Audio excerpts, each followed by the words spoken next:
Vous avez perdu la tête? Savez-vous au moins quel genre de déchets vous vendez? Voulez-vous que je vous poursuive en justice? Le client en colère hurle dans le téléphone. Oh, nous y voilà! Et quel bon début de journée! Pense Béatrice avec nostalgie en ajustant ses lunettes sur l'arête de son nez. Pourriez-vous nous expliquer plus en détail quel est le problème? Demande Béatrice. Le client continuait à lui en vouloir et Béatrice bâilla doucement. Elle avait envie de dormir. Elle avait lu toute la nuit un nouveau roman d'amour qui venait de sortir. Au son de la voix monotone du client, Béatrice s'endort. Lorsque Béatrice ouvrit les yeux, elle vit plusieurs personnes devant elle. Elle se tenait devant un homme vêtu d'une robe royale et de chaque côté d'elle se trouvaient des personnes vêtues de costumes de la noblesse. « Essayez de répondre à nouveau, Lord Eaton. Quelle est-ce votre erreur ?» demande un homme vêtu d'une robe royale. Béatrice n'a aucune idée de l'endroit où elle se trouve ni de ce qui se passe. Elle était probablement endormie et faisait ce rêve étrange. Lord Eaton peut-il répondre correctement au roi en 3 secondes? Le baron Moonyu n'a pas pu le faire et a été pendu. Et personne n'a pu en dissuader le roi. Si vous commencez à le contredire, vous serez pris de court. La foule des nobles et des jeunes filles s'agglutinait autour d'eux. « Cessez de grommeler, si le roi l'entend. Nous aurons des ennuis, c'est sûr !» dit l'un des nobles avec crainte. Le roi lance silencieusement sa dague sur Lord Eaton, lui assénant un coup de poignard au cou. « Avez-vous remarqué qu'il ne me reste plus que 3 dagues ?» Le roi demande à Lord Eaton d'une voix calme. « Je m'excuse, votre seigneurie. J'ai eu tort. En plein Paris, j'ai osé bloquer sa majesté. » Le seigneur se mit à marmonner des paroles de remords. À côté de l'oreille du seigneur, un second poignard s'enfonce dans le mur. D'après les conversations des gens alentour, la jeune fille comprit que le roi avait demandé à l'équipe perdante de payer pour la décharge. Si le coût de l'ivresse du roi était couvert par les salaires des chevaliers, une seule ruine ne suffirait pas. « Eh bien, c'est une situation familière. Le patron est un tyran et un parfait imbécile, » se dit Béatrice. « Essayez maintenant, » dit le roi en pointant sa dague sur Béatrice. « En quoi pensez-vous que Lord Eaton s'est manifesté ?» demanda le roi à la jeune fille.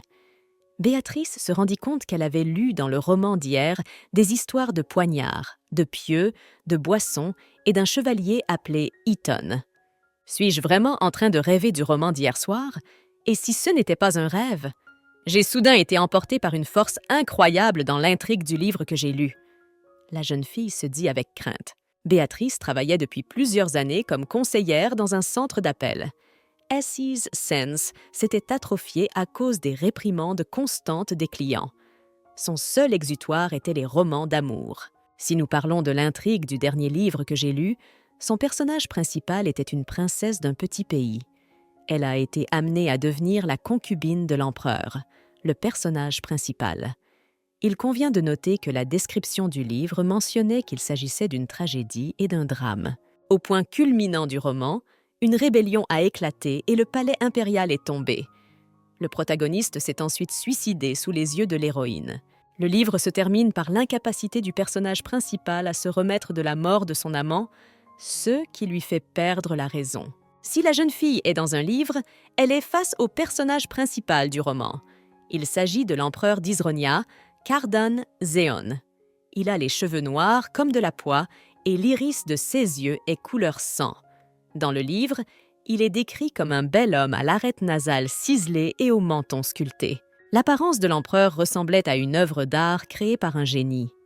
Mais malheureusement, il avait une mauvaise nature. L'empereur était un tyran avide de plaisir. Il avait éliminé tous ses conseillers sans attendre.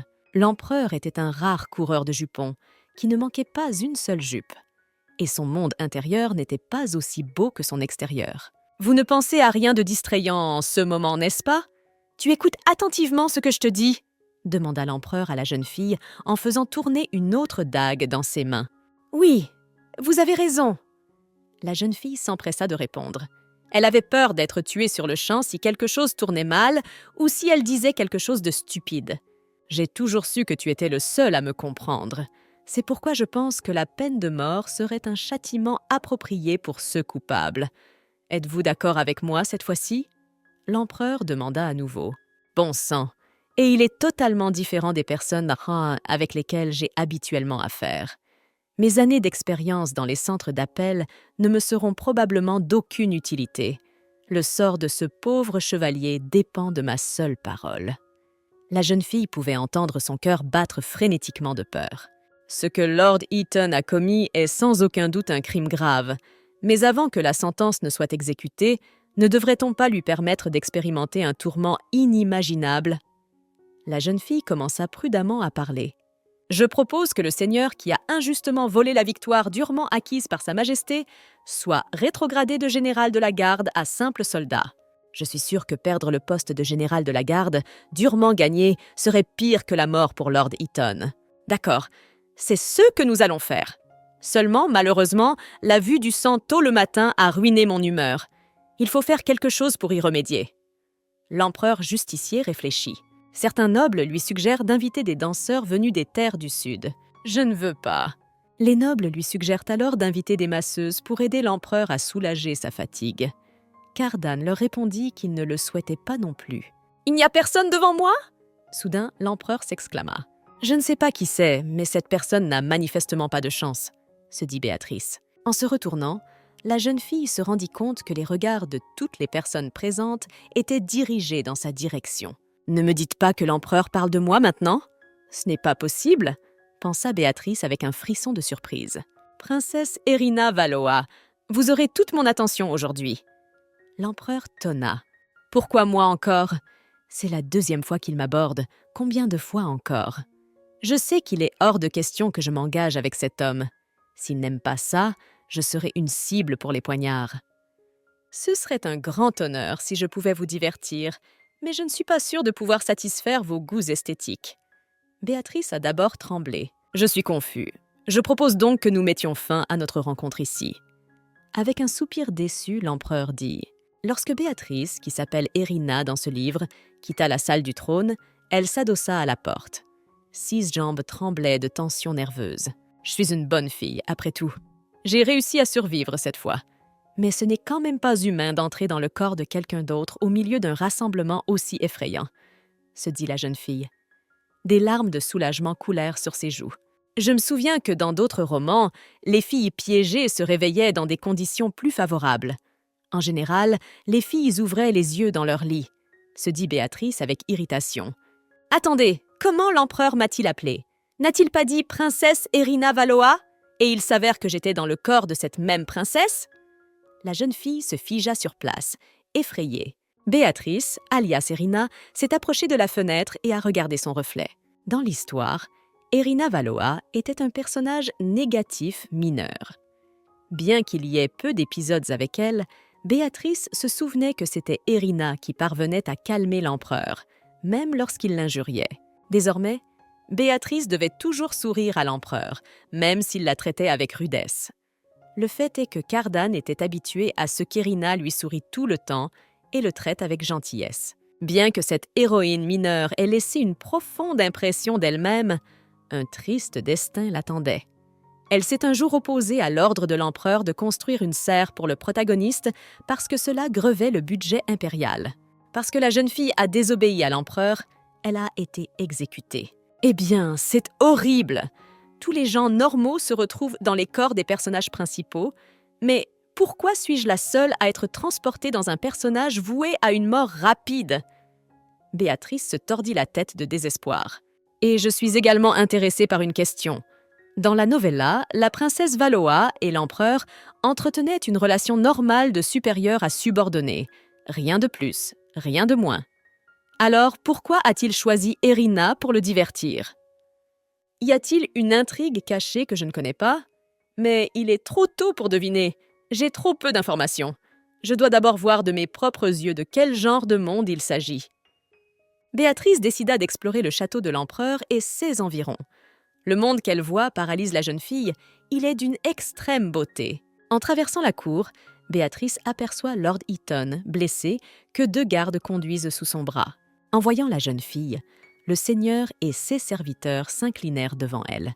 Béatrice ne savait absolument pas comment se comporter dans une telle situation. Elle ne connaissait pas les règles de ce monde et sa culture. Le livre ne contenait que peu d'informations à ce sujet. Béatrice remarqua que Lord Eaton avait enlevé sa tunique de général. Pourtant, Ces paroles avaient du poids dans ce monde. Même si la situation était désespérée, Béatrice se sentait mal à l'aise devant cet homme. « Merci, Votre Excellence. Sans vous, je serais déjà tombée aux mains de l'empereur. Je vous suis redevable, princesse. » De façon inattendue, Lord Eaton remercia la jeune fille. La position pour laquelle il a travaillé toute sa vie lui a été retirée de façon si ridicule, et non seulement il n'est pas rancunier, mais il est reconnaissant. La jeune fille se dit surprise. « Si vous avez besoin d'aide, n'hésitez pas à venir me voir. » Béatrice propose à l'homme. Les paroles de la princesse surprirent le seigneur. Il baissa la tête et remercia la jeune fille pour son offre. Ensuite, les gardes conduisirent l'homme plus loin. Béatrice se dit que Lord Eaton n'avait pas l'air d'un personnage qui n'apparaît qu'une fois dans l'intrigue d'un livre. Elle était sûre de le rencontrer à nouveau. « Princesse Valois, comme je suis heureuse de vous avoir trouvée après tout !» Béatrice entendit une voix de femme derrière elle. « C'est vrai, dans ce monde, je m'appelle la princesse Erina Valois. Je me remémore, Béatrice. Venez, comme vous l'avez demandé, et j'ai préparé votre tenue pour la réception. Vous vous souvenez que c'est aujourd'hui la rencontre officielle entre l'empereur et les monarques consorts de Taraki, n'est-ce pas ?» demanda la princesse à sa servante. « Alors, attendez, qu'est-ce qui se passe maintenant ? Il y a quelques heures, je n'étais qu'un simple employé d'un centre d'appel et maintenant je me rends à une réception diplomatique. Et pour couronner le tout, je suis la servante d'un tyran. » Béatrice est encore sous le choc. Maintenant, je n'ai plus du tout le temps d'explorer le palais et de découvrir la culture de ce monde. Je dois me dépêcher de me préparer pour l'événement. La femme de chambre précise que la réception aura lieu le soir et qu'ils ont donc une demi-journée devant eux. La jeune fille dit qu'elle a préparé un costume pour la réunion, composé d'un gilet et d'un pantalon. La princesse pouvait le trouver dans son bureau. « Super! Et s'il vous plaît, rappelez-moi où se trouve mon bureau ?» demanda Béatrice à la femme de chambre. Elle s'est rendue compte qu'il avait l'air très étrange de l'extérieur, mais elle ne pouvait pas le faire sans l'aide de la femme de chambre. « Je m'en suis tirée cette fois-ci, mais où est la garantie que j'aurai de la chance la prochaine fois ?» Béatrice se marmonne à elle-même en faisant les 100 pas dans son bureau. « Qu'est-ce que je fais maintenant? Puis-je retourner dans mon monde? Pendant que je suis ici, comment dois-je agir? Je ne sais pas ce qui se passe autour de moi. Vais-je vivre sous le joug d'un tyran qui a détruit un empire en 5 ans? Pour commencer, nous devons nous emparer des affaires de la princesse. Et je sais qu'elle a un espace privé, ce manoir. Dans l'original, j'ai remarqué que beaucoup de gens traitaient la princesse de façon spéciale. Elle a donc beaucoup d'influence et sait beaucoup de choses. Si j'obtiens des informations utiles, il est probable, je l'espère vraiment, que je pourrai éviter la mort aux mains de l'empereur. En examinant les documents de la princesse Valois, Béatrice vit les comptes comptables de l'empereur. Le tyran fou était extrêmement dépensier. Sa famille était au bord de la ruine. Je suppose que je connaîtrai le même sort que la princesse Valois. Si, le trésor étant si vide, l'empereur exige une autre villa, je mourrai plus vite que la princesse Valois dans ce roman. J'ai travaillé si longtemps dans un centre d'appel. Vais-je vraiment mourir d'une manière aussi ridicule? Vais-je mourir comme la princesse dans l'original? Pour survivre, je dois remplir les caisses de l'État. De plus, je dois économiser de l'argent pour obtenir l'asile et m'enfuir avant que l'Empire ne s'effondre. Pour ne pas éveiller les soupçons, je réaliserai tous les rêves et les souhaits de l'empereur. Je deviendrai son indispensable serviteur. La reine et moi avons demandé une audience privée avec votre majesté. Nous ne comprenons pas pourquoi la princesse Valois est ici. » Devant Béatrice étaient assis le roi et la reine de l'État de Taraki. Leur terre borde l'empire isronien. « Si je ne suis pas là, qui vérifiera les plats de l'empereur ?» objectent le roi et la reine Béatrice. Le roi de l'État voisin regarde la jeune fille avec surprise. « J'ai dû dire quelque chose de faux. Je suis le chien fidèle de l'empereur Cardone. Je ne devrais pas me montrer aussi arrogante, » se dit Béatrice. « Ne pensez-vous pas, roi Taraki, que l'empoisonnement de Sa Majesté est quelque chose d'insignifiant? Voulez-vous en prendre la responsabilité ?» À voix basse, la jeune fille interrogea le roi. Elle devait rester à cette table. « En aucun cas! Votre Majesté, je ne le pensais pas du tout !» s'exclame le roi. « Bien sûr, Ce n'est pas ce que vous vouliez dire, mais c'est exactement ce que je voulais dire. » Béatrice décida d'être un peu insolente tant que la situation l'exigeait. « Votre Majesté, me permettez-vous de vous montrer mon respect en vérifiant votre nourriture? Je veux vous assurer que mes intentions sont sincères. » Béatrice s'adresse à l'empereur. « Très bien, allez-y. » D'une voix fatiguée, l'empereur dit. « Cependant, si vous goûtez des plats empoisonnés, cela continuera à me mettre mal à l'aise. Tu ne pourras pas me protéger complètement des situations agréables. » Béatrice s'est souvenue que dans l'histoire du livre, avant de devenir empereur, Cardan avait participé à des guerres de conquête et était connu comme l'un des meilleurs épéistes. Il avait beaucoup de courage, et l'empoisonnement ne lui avait donné que des nausées. En dégustant chacun des plats de l'empereur, Béatrice espère que l'histoire suivra la trame du livre et que personne ne voudra empoisonner Cardan. « Votre nourriture est bonne, vous pouvez continuer votre repas !» Après avoir goûté à tous les plats sur la table, Béatrice a annoncé « Je suis honorée d'être au service de votre Majesté. » Béatrice s'efforce de toutes ses forces de gagner les faveurs de l'empereur. Selon l'intrigue du livre, il ne lui restait que peu de temps.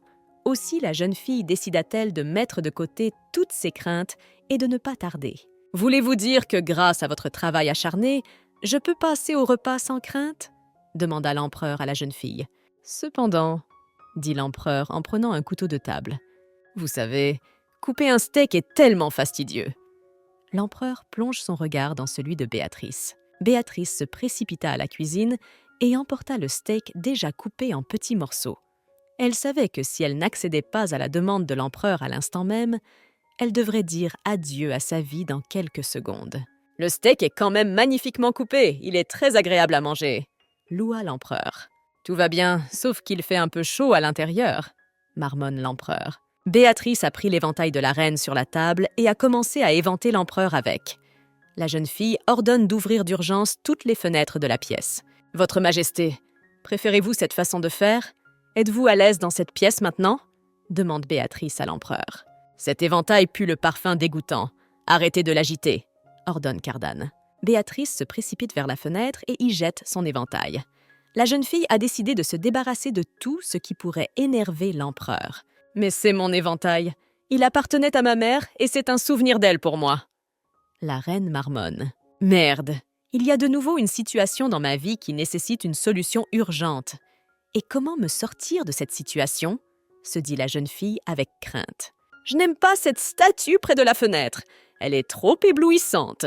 6 paillettes me coupent les yeux. » Béatrice entendit la voix indignée de l'empereur. « Je vais la déplacer maintenant. » La jeune fille s'exclame et commence à pousser le piédestal sur lequel repose la lourde statue. « Pardonnez-moi, reine. Je reviendrai vers vous dès que j'aurai accompli mon devoir, » s'écrie Béatrice. « J'ai changé d'avis. Ne touchez pas à cette statue. Je pense qu'il faut la contempler. Elle s'intègre parfaitement à l'intérieur de la salle. La seule chose qui choque, c'est la tête, » dit l'empereur à la jeune fille. « J'ai honte de mes actes. Mais je ne peux plus rien changer. J'ai atteint le point de non-retour. La tâche qui m'attend est de résoudre le problème sans nuire à la beauté de la statue de l'ange, » se dit Béatrice avec nostalgie. « C'est la seule chose que je puisse faire dans ce cas. Je n'ai pas d'autre choix. » Béatrice s'approcha du roi et lui enleva la perruque. Ensuite, la jeune fille s'est approchée de la statue de l'ange et lui a mis la perruque. L'empereur frappe dans ses mains. Cet ange est devenu encore plus beau. Comme on pouvait s'y attendre, la princesse Valoa a des goûts exquis, dit Cardan en s'approchant de la jeune fille. Béatrice tressaillit légèrement de surprise. Cependant, il y a maintenant d'autres endroits qui reflètent la lumière. J'espère que vous pourrez les décorer également. Béatrice n'osait pas s'approcher du roi, car il était tellement en colère qu'il semblait que les capillaires de ses yeux allaient éclater. « Encore un peu et je deviendrai folle !» Elle a souri et s'est dit « Votre Majesté, comme je vous l'ai indiqué dans ma lettre, les relations avec les étranges voisins sont instables.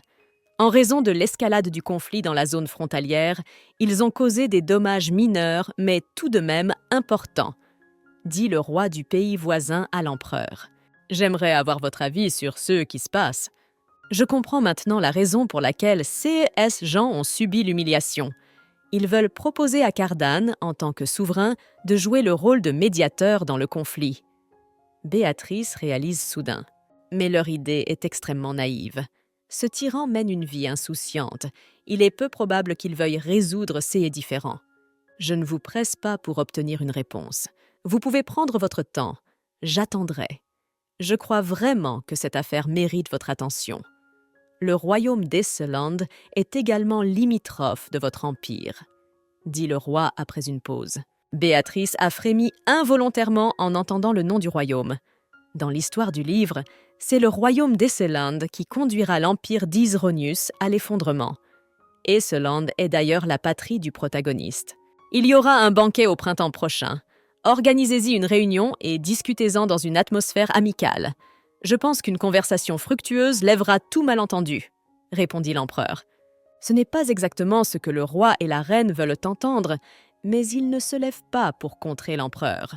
Béatrice se souvint que dans le livre qu'elle avait lu, un grand banquet avait été organisé au printemps. Cardan et le protagoniste s'y étaient rencontrés. « Quelque chose ne va pas, princesse ?» demande soudain l'empereur à Béatrice. « Le banquet est destiné à honorer la prévoyance de son Altesse, et je vais me démener pour que le monde entier vous connaisse !» s'exclame la jeune fille. Béatrice savait qu'à partir du moment où Cardan rencontrerait le protagoniste, le compte à rebours de son exécution commencerait. Elle doit tenir jusqu'au printemps prochain. Lorsque Cardan s'entichera de la protagoniste, elle s'échappera de cet empire. Je sais que c'était impoli de ma part, alors je vous prie d'accepter mes excuses sincères. Croyez-moi, j'ai profondément honte de moi devant vous. Béatrice apporte au roi et à la reine une boîte contenant sa perruque et son éventail.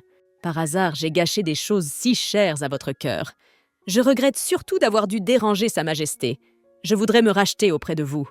Béatrice ne pouvait laisser Taraka, par sa faute, s'allier à Esseland et attaquer cet empire avant l'heure. Pour éviter cela, elle était prête à piétiner sa fierté devant ce peuple. « Si vous avez des demandes spécifiques, n'hésitez pas à m'en faire part », dit Béatrice en reprenant la phrase qu'elle a apprise au centre d'appel. « Si l'empereur le veut, j'ai une question à vous poser. J'ai l'intention de développer notre industrie de la soie à Tarak. » Le roi marmonna, incertain.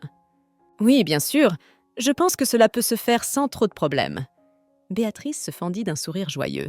La soie de Tarak était bien connue de Béatrice. C'est elle qui a servi à confectionner les robes du protagoniste. La soie était si chère que le trésor de l'empereur était complètement vide. La seule chose que Béatrice ne comprenait pas, c'était pourquoi elle devait développer une activité déjà florissante. « Je suis bien conscient que cela va mettre à mal la position de l'empereur, car le matériau n'est pas bien connu ni testé, » dit le roi à la jeune fille. Les paroles du roi surprirent Béatrice. Elle ne s'attendait pas à ce qu'il y ait encore des pays et des royaumes dans ce monde où personne ne savait rien de cette soie. L'expansion de la production et le renforcement des liens commerciaux avec l'Empire rendront notre pays plus fort. Et même l'Esland nous respectera. Si l'empereur nous aide, je lui fournirai des marchandises à prix coûtant. Le roi poursuit. « C'est une excellente idée. Je n'en vois pas de meilleure. Une alliance avec ces gens-là aidera à la réalisation de mon plan, » se dit Béatrice avec un léger sourire en coin. Béatrice serra la main du roi. C'était une bonne chose qu'elle ait été présente à cette réunion. Elle avait maintenant un atout dans sa manche. « Bien sûr, ce ne sera pas facile, mais pour notre cher client, nous sommes prêts à tout !» s'exclame joyeusement Béatrice. Après tout, si l'on connaissait le contenu de la pièce, on pourrait se débarrasser de bien des problèmes. Les choses vont très bien pour Béatrice.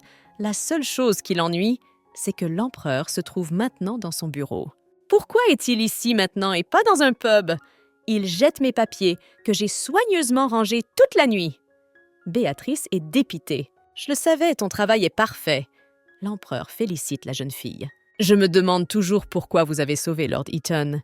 Après tout, c'est toi qui m'as dit de le tuer il y a quelques jours, demanda l'empereur à la jeune fille.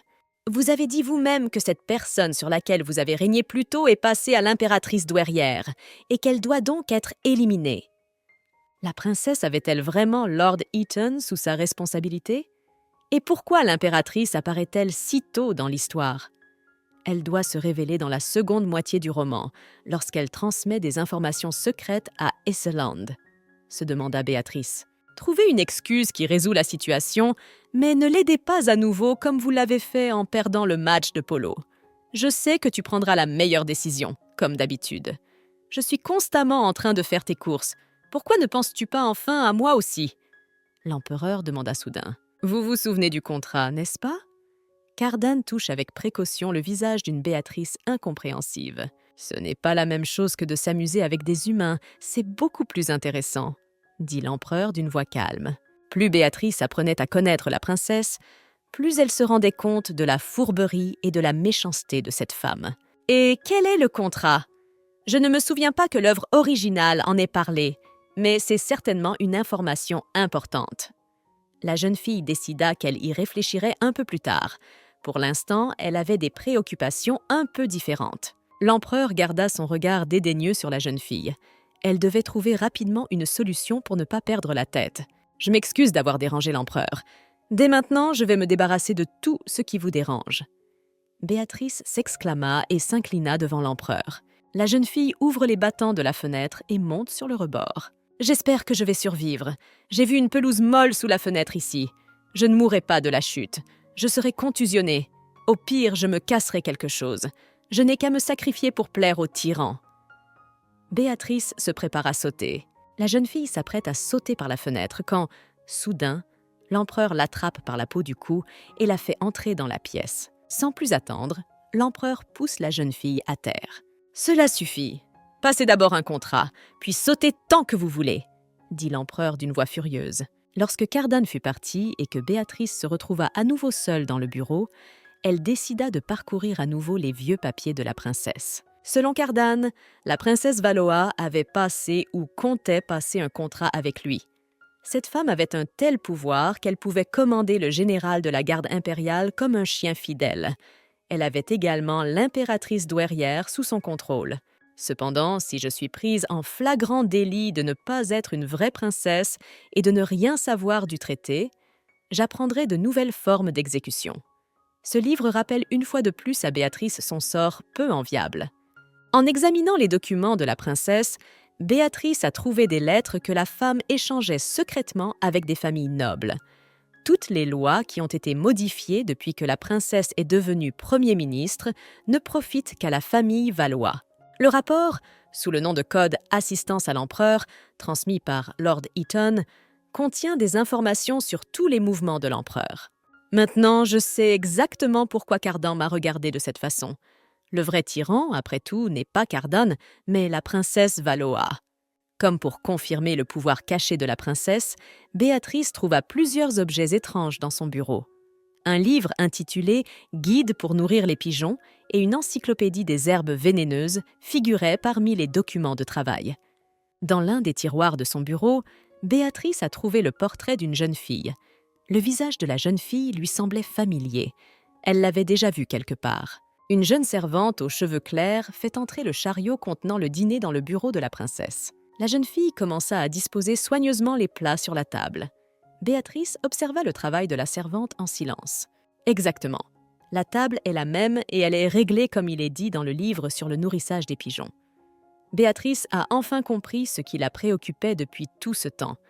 Dans le manuel d'élevage des pigeons, il est écrit que 3 pigeons sur 4 doivent être nourris à l'heure du dîner. On leur donne un hors-d'œuvre, un plat principal et un dessert. Le 4e oiseau reste affamé. La jeune fille commença à nourrir les oiseaux, mais le premier d'entre eux trembla et mourut dans ses bras. Béatrice comprenait maintenant pourquoi il y avait des cages d'oiseaux dans le bureau de la princesse. Elle leur donnait sa nourriture. Elle utilisait les oiseaux pour reconnaître les aliments empoisonnés. Béatrice se souvint que la salade qu'elle avait donnée au numéro 1 avait une odeur sucrée. Elle avait également lu quelque chose de similaire dans une encyclopédie sur les plantes vénéneuses. Mais bien que l'encyclopédie décrive tout en détail, il n'y a aucun nom pour le poison lui-même et aucune mention d'un antidote. La seule méthode pour se débarrasser du poison était de l'ajouter à la nourriture pour développer une résistance. La princesse Valoa essayait d'augmenter sa résistance au poison et elle a trouvé un moyen. Les petites colombes blanches. Béatrice avait également décidé d'augmenter sa résistance au poison.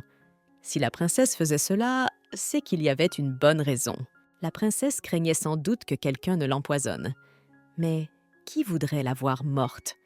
L'empereur, qui déteste la princesse, ou bien l'impératrice douairière qui est sous son contrôle? Béatrice décida de commencer par des adversaires mineurs et rendit donc visite à Lord Eaton. Comme l'homme avait failli mourir à cause des remontrances de la princesse, il aurait pu souhaiter sa mort. Lord Eaton regarde la princesse avec perplexité. Il ne comprenait pas pourquoi elle était venue le voir. Béatrice lui demanda s'il s'était déjà habitué à son nouveau poste. « Oui, merci, je vais bien. » Le seigneur s'incline devant la princesse. « Me regardez comme ça, comme s'il ne comprenait vraiment pas pourquoi je suis venue le voir, » se dit la jeune fille avec irritation. « Les derniers jours ont été difficiles, alors j'ai préparé quelque chose pour toi. Tu n'as pas encore récupéré de tes blessures, tu dois donc prendre soin de ta santé, n'est-ce pas? Je t'ai apporté de la nourriture saine et savoureuse. » Béatrice a sorti de son panier une salade aromatisée aux plantes vénéneuses. Il est important pour elle de voir la réaction d'Eaton à ce plat. « Après que la femme de chambre de l'impératrice douairière a découvert que je travaillais pour vous, j'ai pensé que vous vous débarrasseriez de moi, car j'ai fait beaucoup de mal, » s'exclame Lord Eaton en prenant le plat de salade des mains de la jeune fille. « Et vous m'avez sauvée de Sa Majesté, et en plus, vous vous préoccupez de ma santé. Merci beaucoup, je ne referai pas cette erreur. Je vais donc savourer la salade que vous m'avez si gentiment apportée. » Le seigneur piqua une feuille de salade sur sa fourchette et la porta à sa bouche. Après avoir mâché la salade, l'homme se mit soudain à tousser. « Comment peux-tu être aussi négligent? Pourquoi mets-tu tout dans ta bouche? J'en ai juste cueilli un peu dans le jardin voisin et je l'ai jeté dans mon assiette. Est-ce que tu vas bien? Comment te sens-tu? » demanda Béatrice avec crainte. Elle ne voulait pas faire de mal à cet homme. « Je suis désolée, princesse. J'étais heureux de vous voir. J'étais donc pressée. J'ai juste pris une feuille de salade dans la mauvaise gorge. Mais je me sens mieux maintenant. Je vais mâcher votre salade plus soigneusement. » Lord Eaton a toussé. S'il avait voulu m'empoisonner, il n'aurait pas eu l'imprudence de goûter la nourriture que je lui apportais. Nous pouvons en conclure que Lord Eaton est innocent. La jeune fille raya une personne de sa liste de suspects. J'ai perdu mon temps. Mais si Eaton ne veut pas m'empoisonner, alors qui est cette personne? L'essentiel est de ne pas tirer de conclusions hâtives, sinon on risque de faire beaucoup d'erreurs ridicules. Marmonne Béatrice en retournant à son bureau. Il est vrai que la relation entre la princesse et l'empereur n'est pas simple, mais il y a beaucoup d'autres opposants politiques que l'empereur. Soudain, Béatrice se sentit faible dans ses jambes. Le poison avait commencé à faire effet. Au dîner, Béatrice décida de manger un peu plus de salade que ne le recommandait l'encyclopédie. Elle pensait que cela n'affecterait pas sa santé, mais ce ne fut pas le cas. Béatrice, affaiblie, se promenait dans son bureau et tomba soudain dans les bras de l'empereur. « Qu'est-ce qu'il fait ici? Si Cardan veut me tuer, c'est le moment ou jamais. Il n'y a personne ici. Il peut donc facilement cacher toutes les traces de son crime. » Béatrice grimace. Soudain, l'empereur soulève la jeune fille dans ses bras. Béatrice s'indigne et lui demande de la mettre sur ses pieds. Elle est capable de marcher seule. « Calmez-vous, d'accord ?» L'empereur dit calmement. La jeune fille se figea dans ses bras. Elle se souvenait constamment qu'elle devait être extrêmement prudente avec cet homme. Béatrice se réveille sur le canapé de son bureau. L'empereur se tient près d'elle. Il félicite la jeune fille d'avoir rapidement retrouvé ses esprits. L'empereur se dirige vers la table où se trouve le dîner inachevé de Béatrice et pique quelques feuilles de laitue avec sa fourchette. Cardan a mâché la salade avec délectation. Quel cinglé! Pourquoi mange-t-il cela? S'il en mange trop, il risque de s'empoisonner. La consommation excessive de plantes vénéneuses est dangereuse, même pour lui, pensa Béatrice avec horreur. « Cette salade a un goût de pacotille, » dit l'empereur en jetant sa fourchette sur la table. « Alors, on peut arrêter de faire semblant ?» Cardan se penche sur la jeune fille. De quoi parle-t-il maintenant? Que signifient ces paroles? Peut-être connaît-il la méthode de la princesse pour m'immuniser contre le poison? Ne fera-t-il plus semblant d'être bon, mais me tuera-t-il tout simplement? Béatrice commence à se poser des questions. En quittant le domaine de la princesse, l'empereur a levé la main. Aussitôt, son fidèle corbeau se perche sur son épaule. « Tu as regardé ce qui se passait, n'est-ce pas, comme je te l'avais demandé ?» demande l'empereur à l'oiseau. Le corbeau s'indigne et commence à lui caresser la réponse. Alors que le corbeau s'éloigne de l'empereur pour vaquer à ses occupations, il jette à ses pieds un morceau de papier plié. La note disait que l'impératrice douairière invitait la princesse Valoa dans son palais. L'empereur ordonna au corbeau de voir si la princesse accepterait ou non cette invitation. Quel que soit le genre de personne qu'elle était dans le passé, il est temps de s'occuper d'elle, marmonna l'empereur. Béatrice s'incline devant l'impératrice douairière et la remercie de son invitation. « Je suis très heureux que vous ayez pu venir me voir après tout. Cela fait si longtemps que je ne vous ai pas reçu dans mon palais. Je suis heureuse de vous revoir. » L'impératrice douairière s'exclama. Amelia Esslin n'était pas la mère biologique de Cardan. Dans l'original, l'impératrice n'était pas un personnage clé.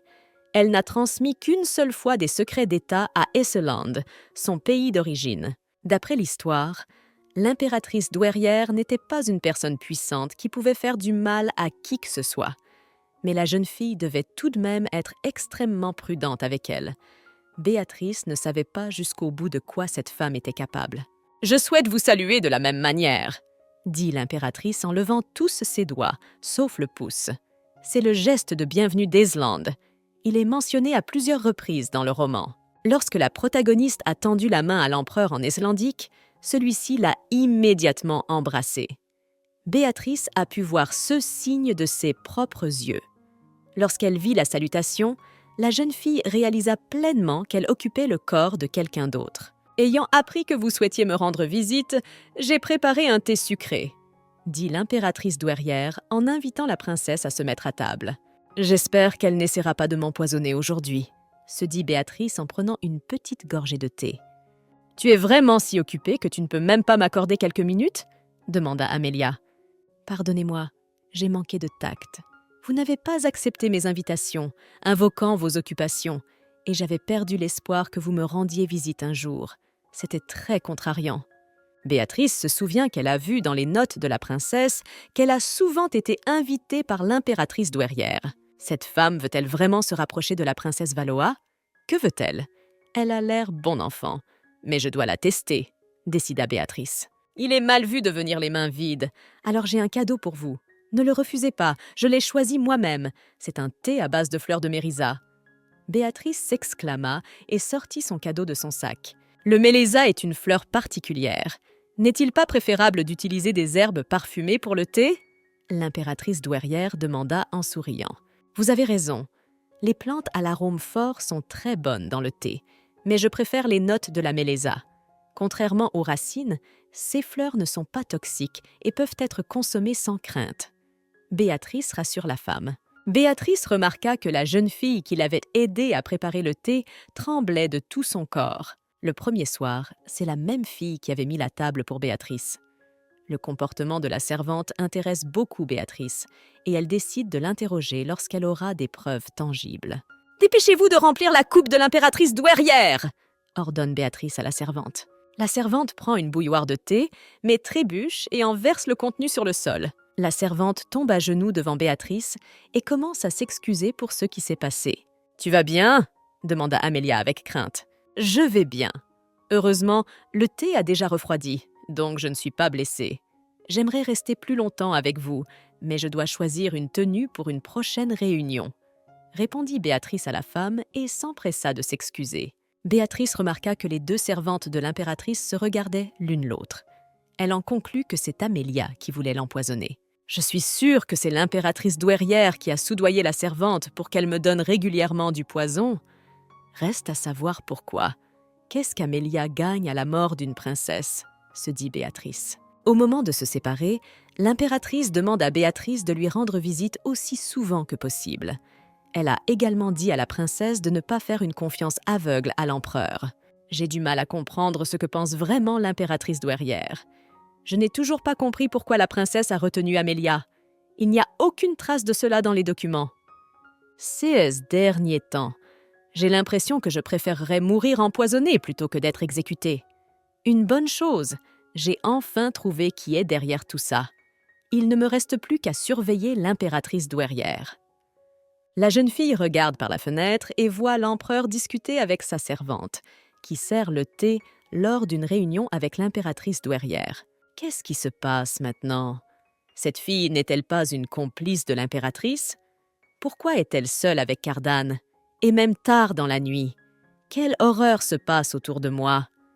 Béatrice commençait à penser qu'elle devenait peu à peu folle. Elle voyait chaque personne comme un ennemi. « C'est peut-être Cardan qui veut m'empoisonner. Ce n'est pas pour rien qu'Amélia m'a dit de ne pas lui faire confiance. Je dois quitter le palais le plus vite possible et essayer de me mettre en sécurité. » « Oui, Votre Majesté. En tant que fidèle servante, je voyage pour savoir comment les choses se passent dans l'Empire, » confirma Béatrice. L'empereur jeta avec irritation une pile de papiers à la jeune fille et la laissa repartir si elle n'avait rien d'autre à faire. Les caisses de l'État se vident chaque jour et je dois en trouver la raison. Béatrice explique le but de son voyage. « Vous partez à cause de l'argent, n'est-ce pas ? Y a-t-il une personne dans ce pays qui ne connaisse pas ton obsession pour l'argent ?» demande l'empereur à la jeune fille. Béatrice aimerait bien échapper à l'empereur en ce moment, mais elle était sûre que si elle décidait de s'enfuir, elle ne tiendrait pas longtemps et mourrait. Elle ne connaissait pas le pays et ses coutumes. Elle ne voulait pas agir de manière irréfléchie. Il valait mieux tout calculer à l'avance. Vous êtes digne d'un luxe exceptionnel que les autres monarques ne peuvent s'offrir. Et surtout, en voyage, je dirai à tout le monde combien vous faites pour l'Empire. Béatrice s'empresse de passer en mode conseiller. Votre nom entrera dans l'histoire, car tout le monde connaîtra votre générosité. À propos de ma magnanimité, marmonna l'empereur avec colère. Béatrice se rendit compte que l'atmosphère de la pièce avait radicalement changé. Quelque chose n'allait pas. Magnanimité ? Oui, ce serait très bien. L'empereur dit et ses yeux brillèrent d'une lumière peu flatteuse. L'empereur pensait probablement que la jeune fille se moquait de lui. Bon sang, il faut que je règle cette situation au plus vite avant que l'empereur ne perde son sang-froid. Béatrice commença à passer rapidement en revue dans sa tête les options possibles pour résoudre ce problème. Bien sûr, vous êtes déjà un souverain très juste, mais je veux que cette opinion se répande parmi vos sujets. La jeune fille se mit à marmonner avec crainte. L'empereur se lève tranquillement de son siège et s'approche à pas lents de Béatrice. L'empereur soulève le visage de la jeune fille par le menton et la regarde attentivement dans les yeux. « Allez-y puisque vous le voulez. Fais ce que tu veux, c'est ce que tu fais d'habitude. » D'une voix calme, l'empereur dit à la jeune fille. Lorsque la voiture fut prête, Béatrice se dépêcha d'y monter. Elle voulait quitter cet endroit au plus vite. L'empereur observe par la fenêtre le départ du carrosse. Hier soir, l'empereur a appris qu'une des servantes de l'impératrice voulait empoisonner la princesse Valois. « Votre Majesté, vous savez que je ferai n'importe quoi pour vous. » La jeune fille avoue à Cardan. « C'est drôle. Vous vouliez gagner mes faveurs en éparpillant quelques brins d'herbe ? Dites à l'impératrice douairière que la vie de la princesse m'appartient. » Suivant le carrosse de la princesse, Cardan envoie son corbeau. « J'ai besoin que tu découvres ce que fait la princesse. Pour commencer, nous avons des baies de sureau ici et des groseilles à maquereaux dans le champ là-bas. » Les fermiers locaux rendent compte à Béatrice. En regardant la consternation dans les yeux du baron Agnier, Béatrice se rendit compte que la princesse était déjà venue sur ces terres pour réprimander ses sujets. Béatrice se rendit compte que la princesse était déjà venue sur ces terres par le passé, uniquement pour réprimander ses sujets. « Je suis la maîtresse de ce corps. Il est temps de changer. Je suis la maîtresse de ce corps maintenant. Il est temps de changer, » décida Béatrice. Il est difficile de penser à une boulangerie réputée de nos jours qui n'utilise pas vos baies dans ses pâtisseries. Vous êtes très entreprenant d'avoir pu développer une terre stérile en si peu de temps. La jeune fille félicita le baron. Pour vous dire la vérité, nous prévoyons de planter une nouvelle sorte de baie cette année. Il s'agit des myrtilles. On en fait une confiture très savoureuse. Le baron Agnier partage ses idées. « Ce sont vraiment les myrtilles de l'original ?» se demande Béatrice. Dans le roman, les repas du protagoniste n'occupent que quelques instants. Dans une scène, l'empereur était en colère parce qu'une mauvaise récolte de myrtilles avait empêché sa femme préférée de profiter de cette délicieuse baie. Ce jour-là, il ordonne de couper la tête du baron Hanja. « Comment pouvez-vous tuer un homme qui n'a que des baies en tête ? Il n'a jamais fait de mal à personne, jamais !» Béatrice, horrifiée. « Baron Agnier, l'année prochaine, si vous allez chercher des plants de myrtilles sur le continent sud, prenez votre temps pour revenir, restez-y plus longtemps, » demande Béatrice au baron. L'empereur entend un corbeau frapper à sa fenêtre. « Et tu reviens vite !» dit l'empereur en faisant entrer le corbeau dans sa chambre. Le corbeau s'envole vers le journal posé sur la table et commence à le tapoter avec son bec. « Il y a donc des conversations de ce genre entre le baron et la princesse ?» demanda l'oiseau de l'empereur. Le corbeau lui répondit par plusieurs croassements. « Je t'ai envoyé pour connaître la situation et tu entends des ragots ?» L'empereur donna un coup de bec à l'oiseau. Quoi qu'il en soit, parler de voyage à un moment pareil est très suspect. Essaie-t-elle vraiment de s'enfuir avec son amant ? Je n'aurais jamais cru qu'elle était une telle coquine, dit Cardan d'un ton pensif. L'empereur prend une cape noire sur sa chaise de bureau et s'en revêt. Si vous avez décidé de me quitter, il est nécessaire d'honorer les termes du contrat jusqu'au bout. N'est-ce pas, princesse Valoa ? L'empereur s'adresse à la jeune fille dans son esprit. « Bonjour, princesse. As-tu bien dormi cette nuit ?» Un joyeux baron se précipite vers la jeune fille. « Oui, merci beaucoup pour votre sollicitude. » La jeune fille répondit par un sourire, mais ce n'était qu'une tromperie. La nuit dernière, elle n'avait pas pu fermer l'œil. Elle avait vérifié les comptes de dépenses du pays. Les papiers du baron se sont avérés parfaits. Il n'y a rien à redire. Eaton n'a probablement pas bien dormi cette nuit non plus, mais il a l'air en pleine forme. Béatrice jeta un coup d'œil à son escorte. La jeune fille ne comprenait pas comment le seigneur avait pu suivre secrètement l'ordre de voler les documents sans même dire un mot. Même pour un baron, cela n'aurait pas été facile. Soudain, la jeune fille sent une odeur nauséabonde lui monter au nez. Le baron Agnier explique à Béatrice qu'ils ont récemment eu des problèmes de qualité de l'eau. En amont, depuis le domaine du marquis de Sherrington, des eaux usées se déversaient dans la rivière. Tout cela a provoqué le dépérissement des arbres fruitiers qui poussent près de la rivière. Tout cela n'est pas normal. Ces arbres ne sont-ils pas précieux pour les invités, ni même pour le baron lui-même ? S'exclame Béatrice en saisissant les mains du baron. « Ne vous inquiétez pas, baron. En tant que Premier ministre de cet État, je résoudrai ce problème. Je vous montrerai la voie d'un avenir radieux avec des arbres fruitiers. » La jeune fille ne savait pas que l'empereur l'observait depuis l'arbre. « Vous vous trompez. Ce n'est pas de l'amour. La princesse se fait simplement courtiser par le baron. Si elle était vraiment amoureuse, elle aurait une toute autre expression sur le visage, » dit l'empereur à son corbeau. « Merci beaucoup pour ce grand dîner. » Béatrice remercie le marquis de Sherrington. « Vous pouvez boire à votre guise, » répond le marquis à la jeune fille. « Il y a beaucoup de plats différents sur la table, mais les plats de viande se comptent sur les doigts de la main. Et le bouquet de vin n'est pas très bon, ce qui n'est pas le CA des vêtements du marquis, tout en couture. » La jeune fille se fait la remarque. Apparemment, c'est pour cela que ces registres sont vraiment bizarres. Nous devrions essayer de l'attraper d'une manière ou d'une autre. « Comment va le domaine ces derniers temps ?»« Les temps ?» demande Béatrice. « Oh, ne me demandez même pas. Les mauvaises récoltes répétées rendent de plus en plus difficile la collecte des impôts auprès des propriétaires terriens. » Le marquis se plaint à la princesse. Mais sur le domaine voisin, la situation agricole semble assez bonne. Là, au bord de la rivière, les arbres fruitiers poussent très bien, dit Béatrice au marquis. Et donc, marquis Sherrington, que pensez-vous de monopoliser le commerce des baies ? Il s'agit de culture de baies. En raison de leurs racines courtes, les fruits ont besoin de beaucoup d'eau. Où le baron a-t-il puisé cette eau ? A-t-il vraiment utilisé l'eau de ma rivière sans autorisation ? Le marquis s'étonne. « Regardez comme il est effronté, il a déjà mis la main sur la rivière, » se dit Béatrice.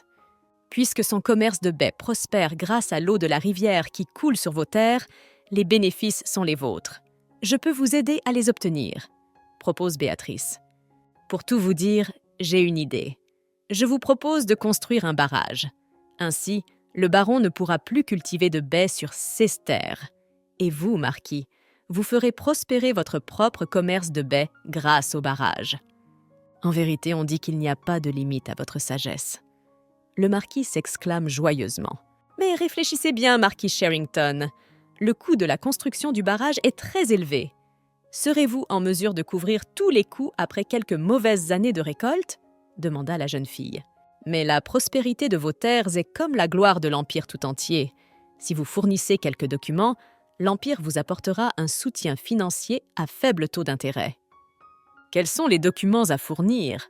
s'enthousiasme le marquis. « Vous devez me montrer vos déclarations fiscales, la liste de vos biens, les certificats de source de revenus, les détails de toutes les transactions, etc. » explique Béatrice. « Ce sont tous les documents que je peux vous montrer.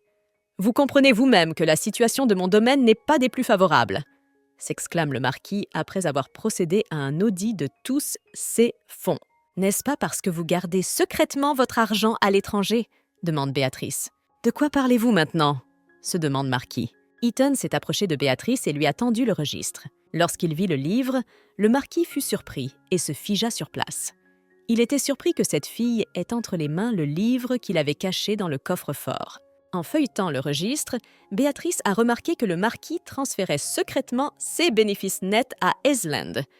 Que se passerait-il lorsque l'empereur l'apprendrait? Le marquis tombe à genoux devant la jeune fille. Il demande grâce et promet de faire tout ce qu'elle lui demandera. « J'ai la solution qu'il vous faut. Je couvrirai tous les coûts de construction, mais vous devrez payer les arriérés d'impôts. De plus, vous me remettrez tous les fonds transférés à l'Esland. » exige Béatrice. Après s'être occupée de Paradise Grounds, Béatrice a poursuivi son voyage. Et je renfloue les caisses de l'État et je collecte des fonds pour mon évasion. J'espère vraiment que les choses continueront à se passer aussi bien.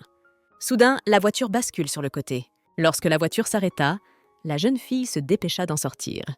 Le cocher lui explique que la route est accidentée et qu'il est difficile de voyager en calèche. Il lui propose de continuer à cheval. « J'ai choisi pour vous le cheval le plus docile. J'espère qu'il vous plaira. » Ethan conduit la jument rouge jusqu'à Béatrice. « Un cheval pour moi? Pour un homme du XXIe siècle qui n'a jamais monté à cheval de sa vie? De plus, n'est-ce pas une règle dans les livres d'amour que de prendre le chemin le plus facile dans ce genre de situation ?» se dit Béatrice, lugubre. « Tu aimes monter à cheval depuis ton enfance, alors je pense que ce ne sera pas difficile pour toi, » dit l'un de ses gardes. « On ne peut pas faire autrement. Il va falloir monter à cheval, » grommela Béatrice en grimpant sur l'animal. La jeune fille remarqua qu'elle pouvait contrôler le cheval assez facilement.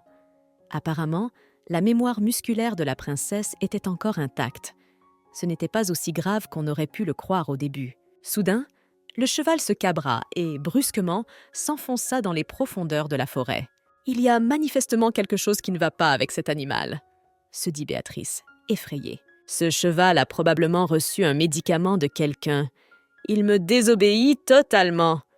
Que dois-je faire maintenant? Vais-je mourir ici? » Effrayée, la jeune fille se dit. Cardan vit la princesse chevaucher une jument rouge à toute allure, et l'empereur la suivit. L'empereur rattrape la princesse et saisit sa jument par les rênes. Le cheval s'immobilise à nouveau. « Il ne faut pas lâcher les rênes, même si c'est effrayant, » dit Cardan à la jeune fille. L'empereur aide la jeune fille effrayée à descendre de son cheval et à se mettre à terre. « Grâce à vous, je suis encore en vie. Je tiens à vous remercier. Pourriez-vous vous présenter ?» Béatrice, effrayée, ne reconnut pas l'empereur. Premièrement, elle avait peur de regarder autour d'elle, et deuxièmement, son visage était caché par une profonde capuche. « De rien. Je passais par là.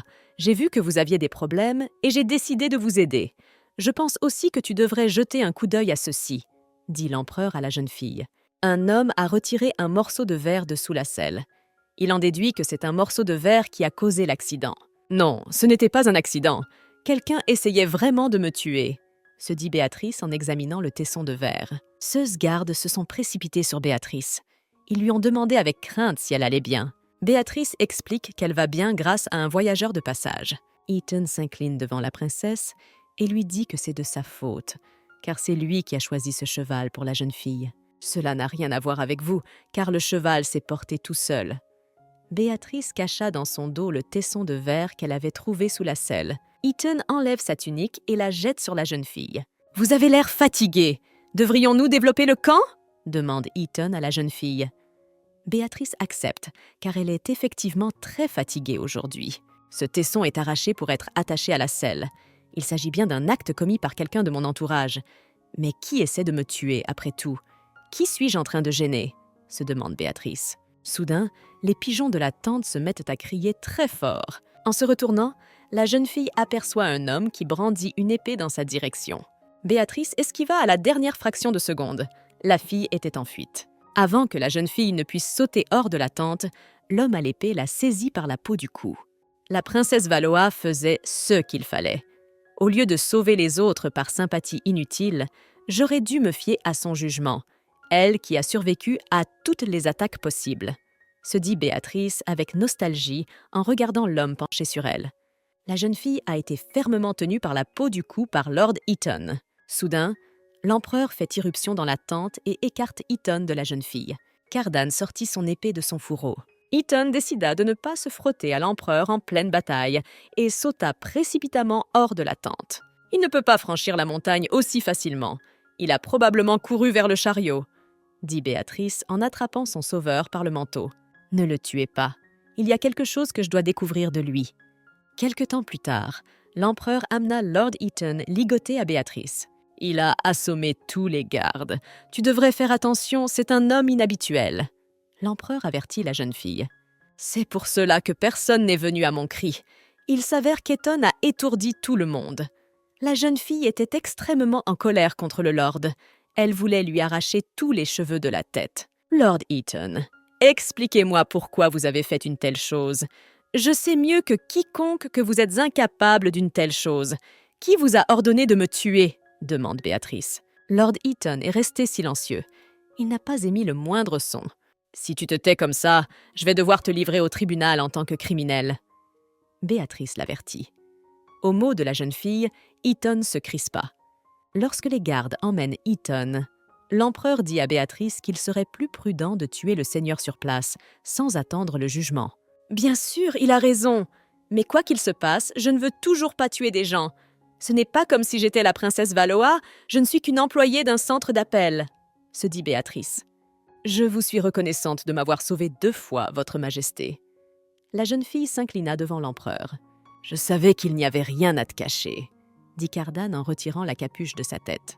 Et oui, me dire des choses embarrassantes comme ça n'est pas votre genre. Alors gardez vos remerciements pour vous. S'il n'y avait pas le contrat, je vous laisserais volontiers mourir ici. Votre majesté, vous êtes un exemple pour tous en ce qui concerne le respect des termes du traité, lui dit la jeune fille en souriant. Il semble que j'ai fait tout ce que je pouvais, alors je vais prendre congé. L'empereur dit à la jeune fille et remet sa capuche. Attendez, il fait déjà nuit. Pourquoi ne pas passer la nuit et partir demain ? Suggère Béatrice à l'empereur. J'ai frôlé la mort 2 fois aujourd'hui, et si l'on tente une 3e fois de m'assassiner. Si je meurs, notre accord avec vous sera rompu, et vous avez fait des allers-retours pour rien à cause de moi. Béatrice saisit Cardan par sa cape sans le laisser s'échapper. « Princesse, je n'en reviens pas. Tu vas me demander de rester avec toi maintenant ?» s'étonne Cardan. « Si j'avais su que vous veniez, j'aurais préparé une meilleure tente. N'hésitez pas à utiliser mon humble lit. » Béatrice fit signe à l'empereur d'entrer dans sa tente. « C'est ce que j'allais faire. » L'empereur se dirige vers le lit et s'y assoit. « Alors, je dormirai ici, par terre. » Béatrice se coucha sur le tapis à côté du lit. La jeune fille s'interdit de penser à l'empereur sous un jour favorable. Ce n'était pas un homme, mais une statue au caractère squelettique. Béatrice s'est réveillée dans un froid intense, elle frissonnait de tout son corps. « Et il a la chance d'être dans mon lit comme si rien ne s'était passé !» se dit Béatrice avec irritation en regardant l'empereur endormi. Béatrice commence à chercher dans la tente quelque chose d'autre à enfiler. Le bruit a réveillé l'empereur. « Pourquoi êtes-vous toujours en train de fouiner ?» demanda l'empereur avec irritation. « Qu'à cela ne tienne, allonge-toi » dit l'empereur en se levant de son lit. Voyant la confusion de la jeune fille, Cardan lui saisit le bras et la jette sur le lit. « Je ne veux pas t'entendre soupirer, alors retourne dormir dans ton lit !» Cardan s'est mis à souffler avec irritation. « Mais comment vais-je prendre ta place pour dormir ? Et si tu tombes malade ?» demanda Béatrice en se blottissant contre lui. L'empereur remarqua que la jeune fille avait l'air trop heureuse pour dire cela. « Eh bien, puisque tu t'inquiètes tant pour moi et ma santé, couchons-nous ensemble !» propose Cardan. « Le lit est assez large. Et comme tu t'inquiètes beaucoup pour moi, on dirait que tu seras contrarié si je ne m'allonge pas à côté de toi. » L'empereur se pencha sur la jeune fille. Béatrice se souvint que, dans la nouvelle, il avait été décrit comme un homme aux mœurs légères et coureur de jupons. « Si tu veux toujours dormir par terre, je ne te retiendrai pas. » Cardan s'allongea à côté de Béatrice et s'endormit profondément. La jeune fille ne peut fermer l'œil. Elle est gênée d'être au lit avec l'empereur. Je crois que j'ai eu tort après tout. Je voulais à nouveau plaire à l'empereur. Mais je me suis retrouvée dans une situation aussi embarrassante. Lorsque Cardan se réveilla, il trouva la princesse qui dormait doucement sur sa poitrine. Qu'est-ce que cette femme mijote encore ? Elle n'a pas l'intention d'aider un baron dont elle n'a aucun avantage. Elle ne se mettrait pas non plus à dos le chef de l'aristocratie locale, le marquis de Sherrington. L'empereur connaît la princesse depuis de nombreuses années. Ces actions ont toujours été un mystère.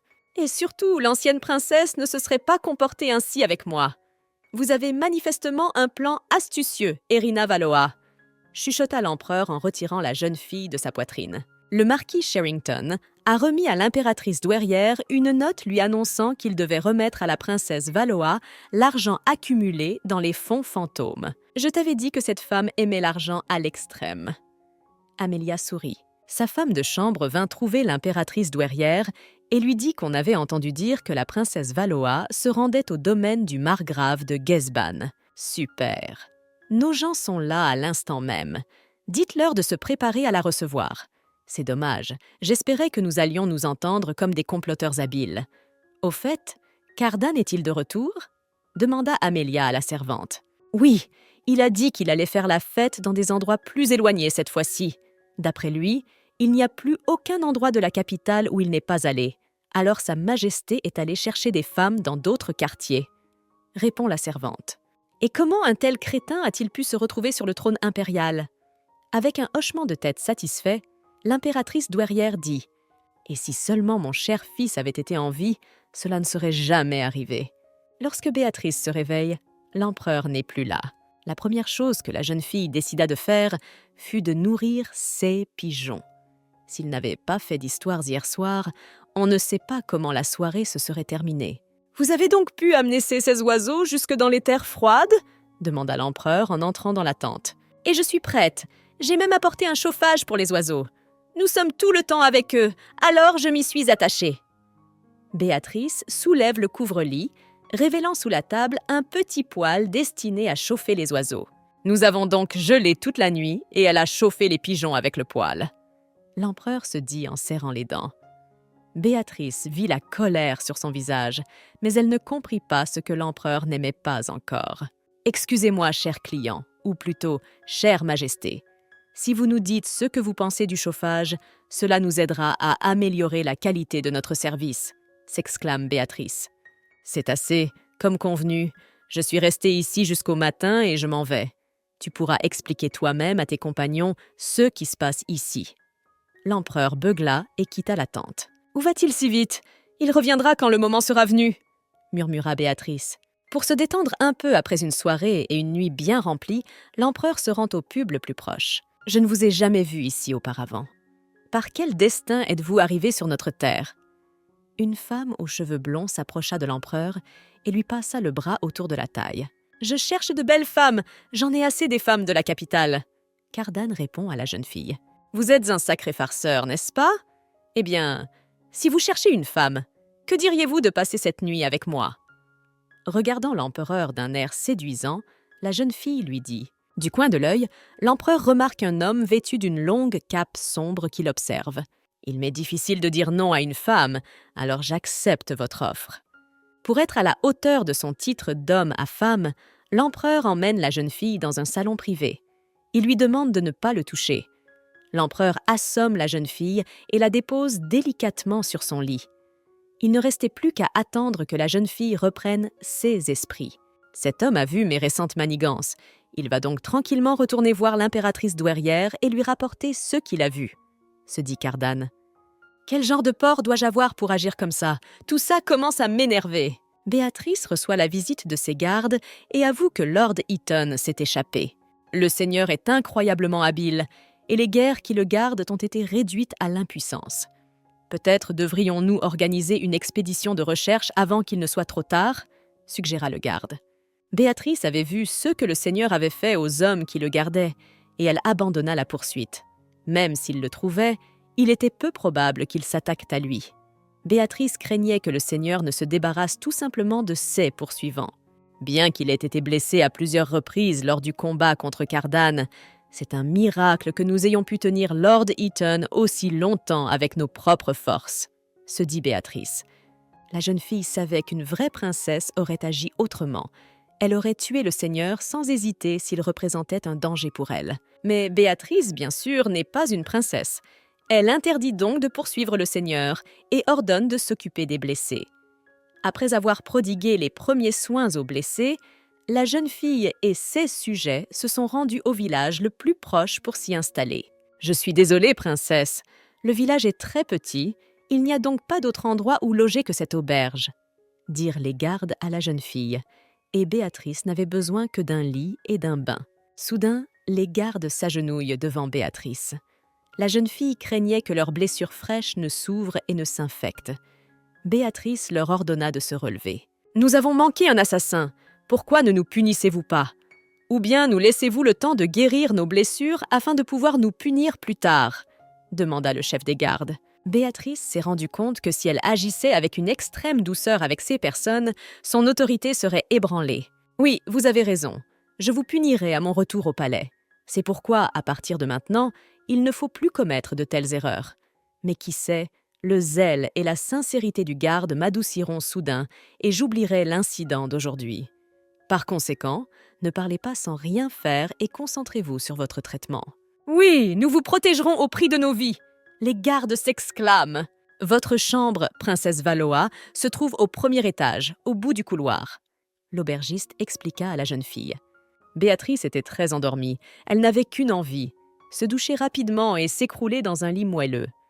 Bien sûr, cette auberge est bruyante à cause de l'auberge du rez-de-chaussée, mais c'est le paradis comparé à la tente, se dit la jeune fille. Soudain, un empereur à moitié vêtu surgit de l'une des chambres. L'homme est mécontent qu'il n'y ait pas d'eau chaude dans la pièce. « Votre Majesté ?» murmura Béatrice, surprise. « La princesse Valoa ?» s'étonne Cardan. « Je ne m'attendais pas à vous rencontrer à nouveau, » dit Béatrice en souriant. En passant devant la suite de l'empereur, Béatrice remarque une jeune fille aux cheveux blonds qui dort sur le lit. Cardan commença à s'excuser en disant que la jeune fille ne faisait que dormir. « Oui, bien sûr, je comprends, l'affaire est fastidieuse, » dit Béatrice avec un sourire en coin. « Je m'adapte à votre comportement stupide, ne vous méprenez pas !» L'empereur siffla de colère, poussant Béatrice contre le mur. « Pourquoi l'empereur s'adapte-t-il à la princesse? Qu'est-ce que cette femme préparait vraiment? S'agit-il vraiment des termes du contrat qu'il a mentionné plus tôt ?» se demande Béatrice. « Il se fait tard. Il est temps d'aller se coucher. Je crains que si nous restons debout dans le couloir, tu ne tombes malade, » dit Béatrice à l'empereur. La discussion sur le contrat ne doit pas se poursuivre, sinon l'empereur se rendrait compte que la jeune fille ne sait absolument rien de leur contrat. « Vous ne me croyez pas ?» L'empereur dit d'un ton affirmatif. « Qu'est-ce qui vous fait croire que j'abandonnerais Éléonore comme n'importe qui d'autre ?» demande l'empereur. « J'ai complètement perdu le fil de la conversation. Qui est Éléonore? C'est probablement la fille du portrait. » Béatrice conclut à partir de ce qu'elle a entendu. Ce tyran qui change de femme comme de gants ne marche sur une corde raide devant la princesse Valoa qu'à cause d'un seul homme. « Et pourquoi je me justifie devant vous comme un imbécile ?» L'empereur entre dans la chambre de Béatrice. « Mais c'est ma chambre, n'est-ce pas ?» dit Béatrice d'une voix incertaine. « Je sais, mais le lit de ma chambre est déjà pris. Si tu veux, tu peux t'allonger à côté de moi comme tu l'as fait hier, » répond la jeune fille à Cardan. « Il y a si longtemps que je n'ai pas eu un vrai lit, » se dit Béatrice avec désespoir en regardant la porte fermée de sa chambre. « Ok, tout allait bien hier. Est-ce que quelque chose est vraiment arrivé? Pourquoi l'humeur de l'empereur a-t-elle changé si radicalement ?» L'empereur s'assoit sur le lit à côté de Béatrice qui dort doucement. Soudain, Cardan entend un léger coup sur la fenêtre. Son fidèle corbeau revient vers lui. L'oiseau tient dans son bec un morceau de papier plié. La note contenait quelques mots. Fuite, blessé, traitement, diversion. « J'ai fait tant d'efforts, et il est passé à côté si facilement? Et je n'ai absolument aucune idée des raisons qui ont poussé cette femme à aider les blessés, » marmonne Cardan. « Cheminée, comme tu es chaleureuse! C'est si agréable d'avoir une cheminée chaude autour de soi. Je rêve de ne jamais me séparer de toi, cheminée, » murmura Béatrice dans son sommeil. L'empereur regarde la jeune fille avec surprise. Elle l'étonnait de plus en plus chaque jour. Il n'avait aucune idée de ce qu'elle comptait faire ensuite et il n'aimait pas cela. 16 derniers temps, Cardan n'arrivait pas à calculer ses mouvements. Lorsque Béatrice est arrivée dans le comté de Gesban, elle a été accueillie personnellement par son propriétaire. « Je suis honorée de vous rencontrer, princesse Valoa. Le margrave d'Isronia, le comte Gesban !» s'exclame bruyamment. « Le voyage a dû être difficile, alors entrez dans ma maison », propose le comte. « J'ai remarqué que vos chevaliers ont les poignets liés. S'il manque un assassin capturé, Je suis surpris que leurs mains et leurs pieds soient encore intacts. » D'une voix calme, l'empereur dit à la jeune fille. La jeune fille dut dire à Cardan que ces personnes lui étaient utiles pour l'instant.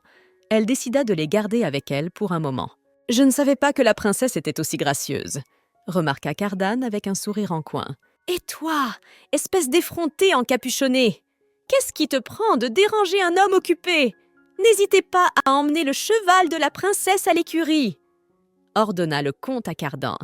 Ce dernier ne savait pas que l'homme à la cape était l'empereur en personne. Béatrice regarda avec crainte le Cardan irrité. La jeune fille craignait que le margrave ne soit exécuté après de telles paroles. Si le comte était tué, il n'y aurait plus personne pour garder les frontières nord de l'Empire. « Je conduirai moi-même mon cheval à l'écurie !» s'exclama Béatrice avec effroi. Le comte demanda à la jeune fille de ne pas inventer de bêtises, mais de laisser ses serviteurs s'en charger. « C'est un beau cheval que j'apprécie beaucoup. Je me sentirai plus à l'aise si je m'en occupe moi-même. »« Eh bien, si c'est ce que vous voulez !» Le comte marmonna, incrédule. Il fait très froid dans le manoir du comte. L'homme explique que le bâtiment a été construit comme une forteresse et que son système de chauffage est faible. « Vous voyez bien que votre maîtresse a froid. Pourquoi ne lui donnez-vous pas votre manteau ?» Le comte s'adressa de nouveau à Cardan. « Pourquoi cet homme continue-t-il à s'en prendre à Cardan? Se rend-il compte du nombre de fois où il a dépassé les bornes? Il faut que je change de sujet de conversation au plus vite pour ne pas ennuyer l'empereur, » pensa Béatrice d'un air morose. « À propos, la forteresse est si spacieuse, mais il y a très peu de serviteurs. Vous préférez le silence? C'est pour cela que vous avez réduit le nombre de serviteurs ?» demanda la jeune fille au comte. L'homme resta silencieux, ne sachant que répondre à la jeune fille. « En tant que Premier ministre, je suis venu ici pour explorer les difficultés de chaque domaine. Vous pouvez donc me faire part de ceux qui vous préoccupent. » « Il n'y a absolument rien qui me dérange.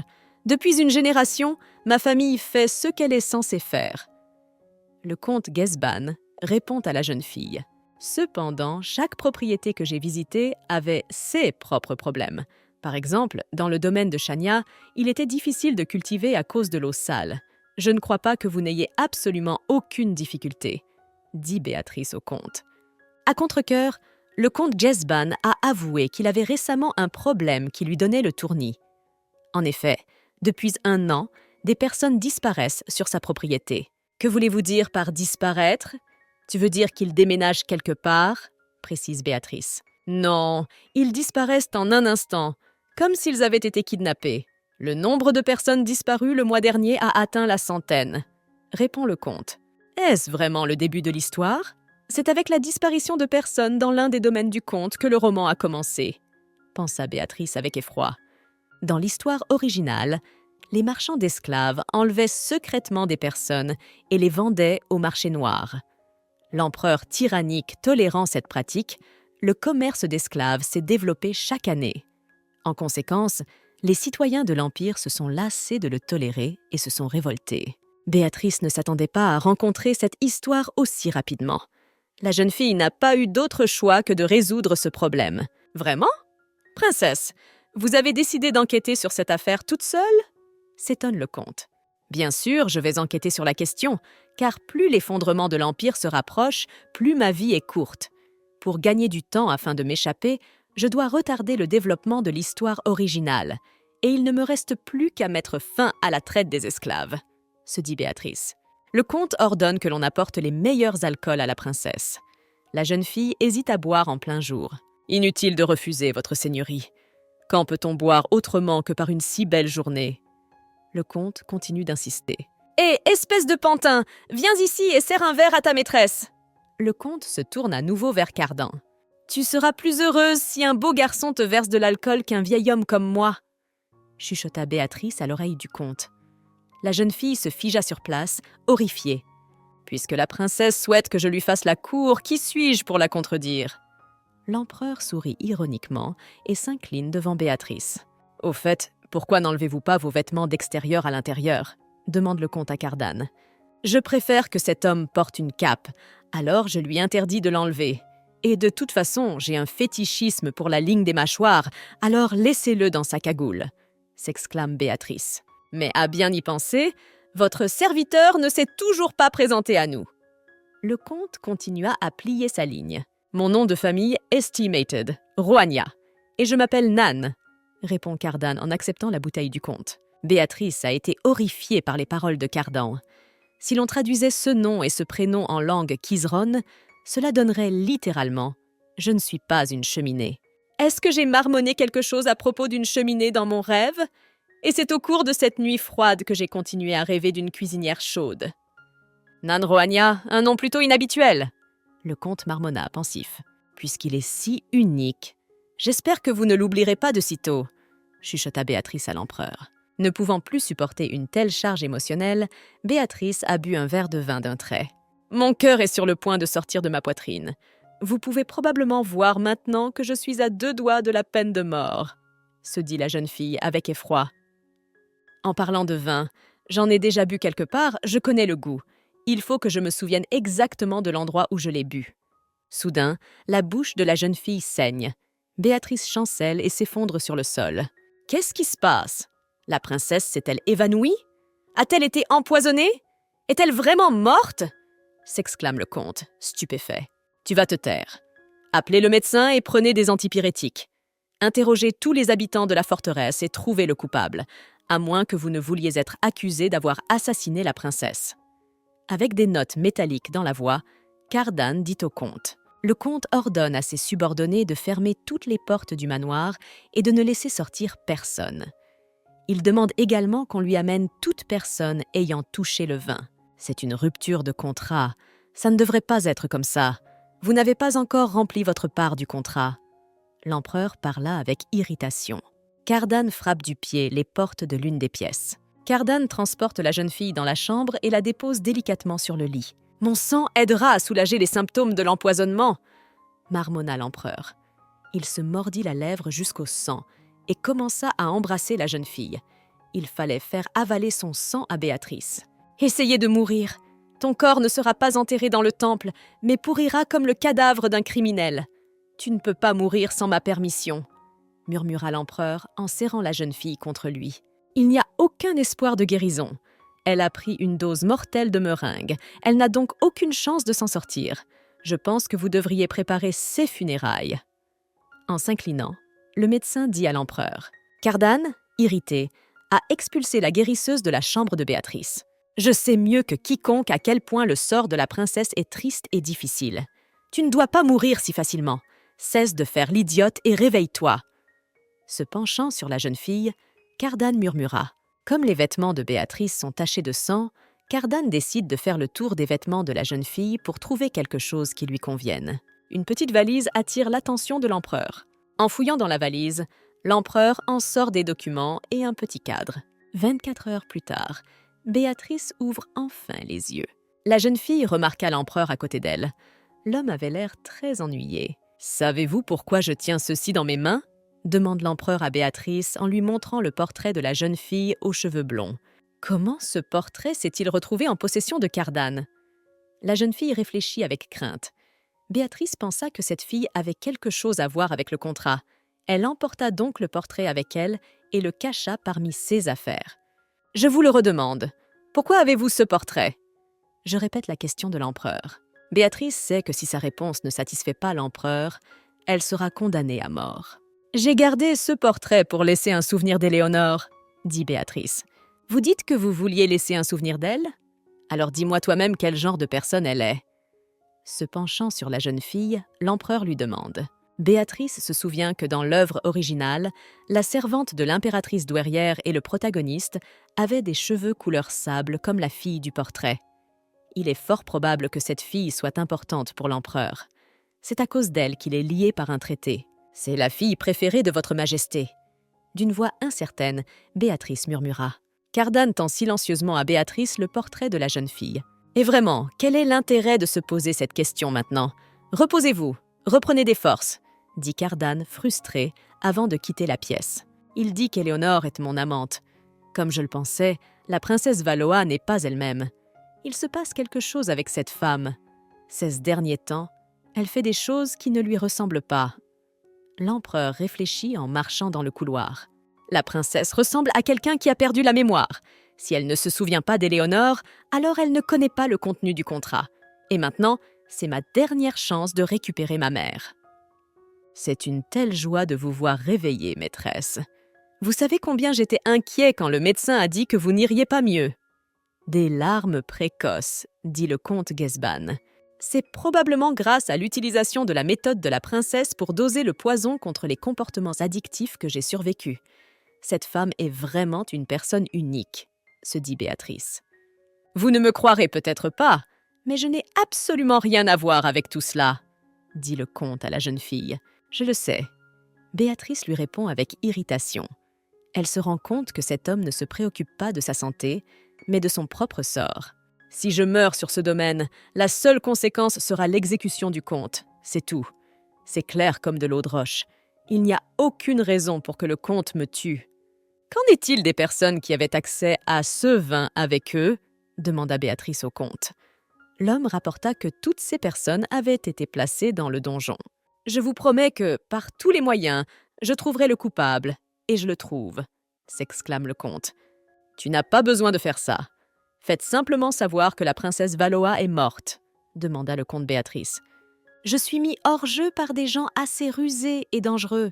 Pour survivre ici, je devrais faire quelque chose d'encore plus sournois. Béatrice a pris sa décision. Si elle pouvait entrer dans l'histoire d'un roman d'amour, elle devrait en vivre l'intrigue jusqu'au bout.